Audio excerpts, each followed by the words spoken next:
ఇందులోనే ఉంటాయి, ఫ్యూజెస్ ఇందులోనే ఉంటాయి సార్. మన డైరెక్ట్గా వెళ్ళి మనం ఫిక్స్ చేసుకోవడమే సార్, మనం ఎలాంటి చేయాల్సిన అవసరం లేదు సార్. మనకి ఇక్కడ సిమ్ ఉంది కదా సార్, ఈ సిమ్ అనేది మనకి ఇంటర్నెట్ ద్వారా వర్క్ అవుతుంది సార్.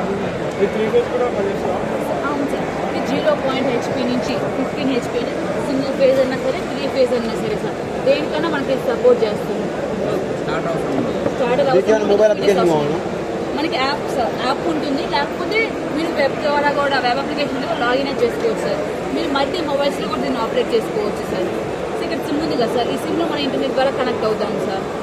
ఇంటర్నెట్ ద్వారా మనం ఆన్ అండ్ ఆఫ్ చేసుకోవచ్చు సార్. సిమ్ కూడా మేమే ప్రొవైడ్ చేస్తాం. రీఛార్జ్ వరకు 2 years వరకు మేమే ప్రొవైడ్ చేస్తాం సార్. కాదు మంత్లీకి 100 నుంచి 150 ఉంటుంది సార్. అన్నీ ఉంటాయి సార్. డ్రై రన్ కూడా ఉంది సార్. మనకి ఎప్పుడైతే వాట్ అయిపోతాయో మోడల్ ఆటోమేటిక్ ఆఫ్ చేసేసి మన మొబైల్కి ఒక నోటిఫికేషన్ వస్తుంది. ఒకవేళ 3 ఫేజ్లో 1 ఫేజ్ ఏదైనా డ్రాప్ అయిందండి మోటార్ ఆటోమేటిక్ ఆఫ్ చేస్తుంది.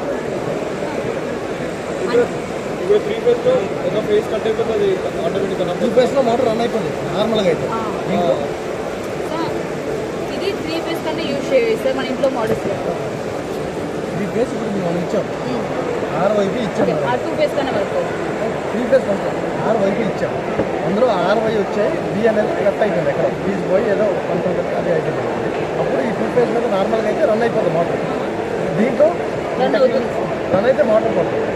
2 ఫేజ్లో రన్ అయితే మోటార్ పడుతుంది. అలా కాదు, 1 ఫేజ్ డ్రాప్ అయినప్పుడు రన్ అవుతుందా? ఇది ఇప్పుడు 3 ఫేజ్ పవర్ ఉందా, ఒక ఫేజ్ కట్ అయిపోతుంది రన్నింగ్ లో. మోడల్కి ఎంత పవర్ కావాలో అంత పవర్ ఇస్తేనే మనకు మోడల్ రన్ అవుతుంది సార్. కాకపోతే మనం పెట్టుకునేటప్పుడు 1 ఫేజ్ ఉన్న దానికన్నా సెట్ చేసుకోవచ్చు. అలా అంటారా మీరు? వాళ్ళు అలా అడగకొచ్చారు. 3 ఫేజ్ పవర్ వస్తుంది, మధ్యలో ఫీజు ఎగిరిపోయింది ఎక్కడ. మన మోడల్కి ఎంత కరెంట్ ఇస్తే వర్క్ అవుతుందో అలానే తీసుకోండి సార్. ఇది కూడా నార్మల్గా అయితే నార్మల్ స్టార్ట్ ఉండేదానికైతే 3 ఫేజ్లు వచ్చేటప్పుడు అది రన్ అవుతుంది ఆటోమేటిక్గా. ఒక ఫేజ్ మధ్యలో పోయినా రన్ అయిపోతుంది 2 ఫేజ్లో. అప్పుడు మోటార్ ప్రాబ్లం అవుతుంది. సో అలాంటప్పుడు ఇదేమైనా కంట్రోల్ చేయగలరా సార్? మనకి ఆ మోడల్ ఎలాంటి ప్రాబ్లమ్స్, మైనింగ్ ప్రాబ్లమ్స్ ఏమొచ్చినా ఏం చేస్తున్నాను సార్, ముందే డిటెక్ట్ చేసేసి మోడల్ని ఆఫ్ చేస్తాను సార్. మోడల్ని ఆఫ్ చేసి ఎమ్మతే మీకు నోటిఫికేషన్ వస్తుంది సార్.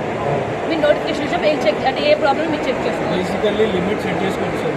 ఇక్కడ వోల్టేజ్ లిమిట్ కూడా ఉంది, current limit, minimum voltage, maximum voltage, current limits అనేది. ఇప్పుడు మినిమం వోల్టేజ్ అని మనం యాక్చువల్గా 420 వచ్చిందండి కామన్గా, లేకపోతే 250 వచ్చింది సెట్ చేస్తాం.